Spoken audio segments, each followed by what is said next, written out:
This story, woo, woo. It blows my mind to this day. Imagine one girl, just one, single-handedly dividing a tight-knit group of 15 plus friends who had been rocking with each other for years. That kind of chaos takes talent, or toxicity. In this case, Vanessa had both. Well, I met her at a party. She was already circling around the friend group, vibing with everyone, so it felt natural to let her in. And for a while, things were cool. She was loud, fun, and always around. But beneath all that charm was a storm brewing, and none of us saw it coming. Vanessa didn't live in the city, New York, NY, so anytime she came into town, she needed a place to crash. Who opened the door? Me. She stayed at my house countless times, uninvited, but always just in town for a few days. She didn't want to stay with her parents, mostly because she couldn't bring her guests. In quotation marks. They're in quotation. Guests over there. I guess we'll figure out who the guests are. So I became the unofficial Airbnb. She flirted with my cousins like it was a sport, raided my fridge like it was hers, and not once did she offer a dime, a thank you, or a helping hand. I didn't ask, but it was the audacity for me. But the real drama, that came later. One day, completely out of nowhere, Vanessa told one of the guys in our crew that I called his wife a degrading name. Mind you, that was someone I liked. We were cool, we had mutual roots, there was zero tension. So to hear that rumor, I was stunned. Now, let me set the scene. I was younger, quieter, still figuring out how to use my voice. I didn't explode, didn't cause a scene. I just said calmly, that's not true. I never said that.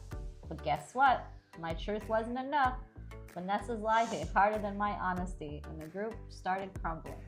One friendship, then another. It was like watching dominoes fall, all because of one messy, manipulative girl and her need for attention. And let's be real, if I were going to call someone out, it wouldn't be with some lazy one-word insult. I'd have gone full-on Shakespearean with it. Damn. I've got range. This bitch is crazy. So that lie wasn't even believable if you knew me. Here's the twist though. Fast forward a few years and guess who's on the outs now? Vanessa, the very person who planted the seed of chaos. She's no longer in the picture. From what I hear, most of the group doesn't talk to her anymore. And me, I've moved on, I've healed, I grew, and I learned.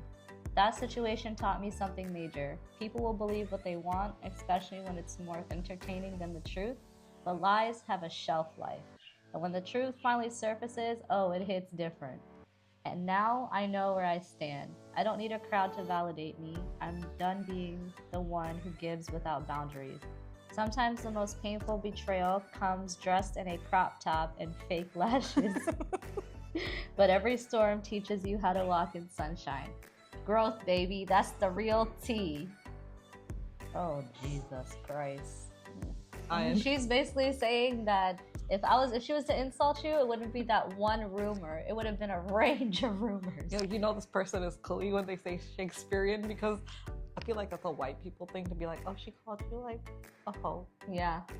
Cool people be like, you motherfucker. Some people learn lessons the hard way, and it just so happens that it took this hard lesson for people to see each other's true colors, because if a group that big can break up that easily, they probably weren't even friends in the first place. They were probably all talking shit about you. They had probably like click within a click. Yeah. Not my second.